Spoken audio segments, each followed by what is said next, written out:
আমার সামনে যে ওয়েট স্কেল দেখতেছেন, এই দুইটা ওয়েট স্কেলের একটা ভালো আর একটা নষ্ট।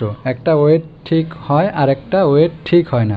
তো এটা কিভাবে সমাধান করবো আজকের ভিডিওতে দেখিয়ে দেবো। দেখেন আমার হাতে একটা পুলি দেখতেছেন, এই পুলিটার ওজন দিচ্ছি।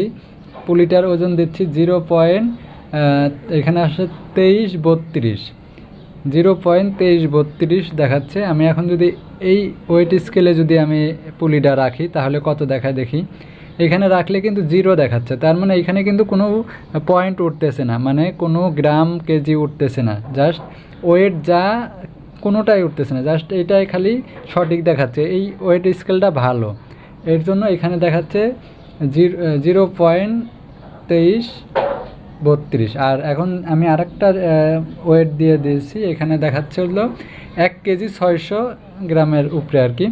এখন এই কোটাটা দিয়ে দিলে তারপরেও কিন্তু এখানে 0 দেখাচ্ছে, তার মানে এখানে কিন্তু ওয়েট দেখাচ্ছে না। এক নম্বরে হচ্ছিলো ওয়েট দেখাচ্ছে না, আর দ্বিতীয় কথা হচ্ছিলো এই ওয়েট ঠিক নাই। আপনার এইটার ওজন যদি 1 কেজি হয়, এটার ওজন অনেক বেশি হয়ে যায়। মানে এই দুইটা জিনিস আমরা ঠিক করব। কিভাবে ঠিক করতে হবে আমি আপনাদের দেখিয়ে দেব। দেখেন আমি পুলিটা নামিয়ে নিচ্ছি, নামিয়ে আমি আপনাদের ভালোভাবে বুঝিয়ে দিচ্ছি। দেখেন আমার হাতে ব্যাটারিটা আমি নিয়ে মেপে দেখতেছি, এখানে 1 কেজি 550 গ্রাম, 1 কেজি 550 গ্রাম আছে এই ওয়েট স্কেলে। এখন আমি ওইটা দিয়ে দেখব। দেখেন এটা যখন আমি দিয়ে দেখি, এই ওয়েট স্কেলে দিলে পরে 18 কেজি 855 গ্রাম আসতেছে। তার মানে আমি কিন্তু একটু কাজ করছি। আপনারা এই প্রবলেমগুলোই আপনাদের হয় যে একটা ওজন কম হয়, একটা ওজন বেশি হয়। এটা কিভাবে সমাধান করবেন, এটা হচ্ছে ক্যালিব্রেশন করতে হয়। ক্যালিব্রেশনটা কিভাবে করবেন আমি আপনাদের দেখে দিচ্ছি। জাস্ট দেখেন আমি কিন্তু এইখানে দেখাচ্ছি 1 কেজি 550 গ্রাম হয়েছে, আর এইখানে হচ্ছিল 18 কেজি 855 গ্রাম হয়েছে। এখন দেখেন আমি এইখানে 200 গ্রামের পাথর মেপে নিয়েছি আলাদাভাবে, 202 গ্রাম, মানে 200 গ্রাম আর কি। এইখানে দেখেন আমি যখন এইখানে 202 গ্রাম দেখাইছি, আমি যদি এইখানে মেপে দেখি, এইখানে আসতেছে কত 25 কেজি 900, এত অনেক আর কি। ঠিক আছে, তাই দেখেন আমি এইখানে আরেকটা মেপে নিচ্ছি, এই 200 মানে 2 কেজি 2 গ্রাম। এরপর আরেকটা পাথর মেপে নেব, 2 কেজি 2 গ্রাম হবে আর কি। এটাও 2 কেজি 2 গ্রাম, তাহলে 3টা পাথর 6 কেজি 6 গ্রাম। তাহলে এখন আমি জাস্ট পাওয়ার সুইচ অফ করে দিলাম। অফ করে দেওয়ার পরে 5 নম্বর বাটন চাপ দিয়ে পাওয়ার সুইচ অন করতে হবে।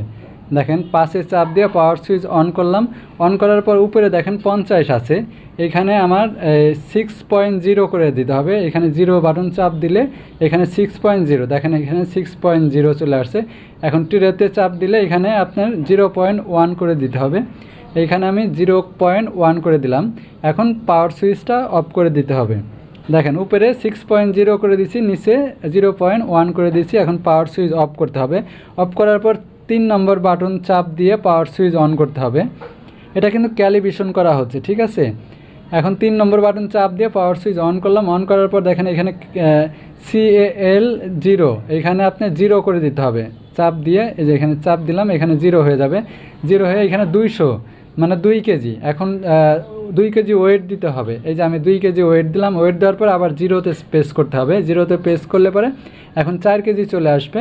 এখন আবার 2 কেজি পাথর দিতে হবে। এরপর এই যে দেখেন আমি আবার 2 কেজি পাথর দিলাম। দেওয়ার পর এখন আবার 0-তে প্রেস করলে 6 কেজি লেখা আসবে। তার দেখেন প্রেস করছি, এখন 6 কেজি পাথর দিতে বলতেছে, তার মানে আর 2 কেজি দিচ্ছি। এখানে আর 2 কেজি দিলাম। দেওয়ার পরে এখন 0 বাটনে চাপ দিলে এখানে আপনার 00 চলে আসবে। দেখেন এইখানে 00 চলে আসবে। এই 0-তে চাপ দিলাম, দেখেন এখন কিন্তু 00 চলে আসছে। এখন জাস্ট কী করতে হবে, পাওয়ার সুইচটা অফ করে দিতে হবে। পাওয়ার সুইচ অফ করে দেওয়ার পরে পাথরগুলো সব নামিয়ে নিতে হবে।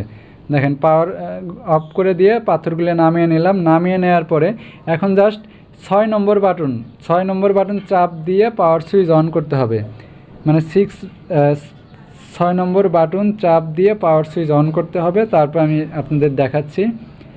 এই 6 নম্বর বাটন চাপ দিয়ে পাওয়ার সুইচ এই অন করলাম। অন করার পর দেখেন এইখানে কিন্তু CAL 0, ঠিক আছে। এই জায়গাটা 0 করে দিতে হবে। দেখেন এইখানে 0 বাটনে চাপ দিয়ে 0 করে দিতে হবে। হ্যাঁ এই 0 বাটনে চাপ দিলাম, এইখানে 0 চলে আসছে। এখন জাস্ট এইখানে 6 দিতে হবে, 6 নম্বর বাটনটা চাপ দিতে হবে। 6 নম্বর বাটন চাপ দিলে এখানে 6 লেখা আসছে। এখন এই পাথরগুলো উঠাই দিতে হবে, 6 কেজি পাথর উঠাই দিতে হবে। দেখেন আমি উঠাই দিচ্ছি, 2 কেজি, এই 4 কেজি, আবার এই 2 কেজি, 6 কেজি। 6 কেজি পাথর উঠাই দেওয়ার পর 0 বাটনে চাপ দিতে হবে। দেখেন 0 বাটনে চাপ দিলে এখানে 0 0 দেখাবে। আমি কিন্তু 0 বাটনে চাপ দিছি, 0 0 দেখাচ্ছে। এখন পাওয়ার সুইচ অফ করে দিতে হবে। পাওয়ার সুইচ অফ করে দিয়ে এখন পাথরগুলো আবার নামিয়ে নিতে হবে। এই ধরনের ভিডিও আপনারা যদি রেগুলার পেতে চান তাহলে আমার চ্যানেলটা সাবস্ক্রাইব করে রাখতে পারেন। দেখেন এখন আমি জাস্ট পাওয়ার সুইচ অন করতেছি। পাওয়ার সুইচ অন করার পরে এখন আমি আপনাদের মেপে দেখাচ্ছি আমার 2টা পাথর মানে 2টা পাল্লা একই ওজন আছে কিনা। দেখেন এখানে কিন্তু 2 কেজি 2 গ্রাম আছে, দেখতেই পাচ্ছেন এখানে 2 কেজি 2 গ্রাম। আমি যদি এই পাল্লাতে দেই তাহলে এখানে 2 কেজি 2 কেজি আছে।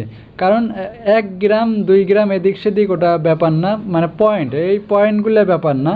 কিন্তু আগে তো দেখতেন অনেক আসতো। দেখেন এইখানে কিন্তু 2 কেজি 2 গ্রাম আছে, আর এইখানে যখন আমি এই পাল্লায় মাপি এইখানে কিন্তু 2 কেজি আসে, মানে 2 গ্রামে 1 গ্রামে এটা হচ্ছিল আপনার বাতাসের সাথে।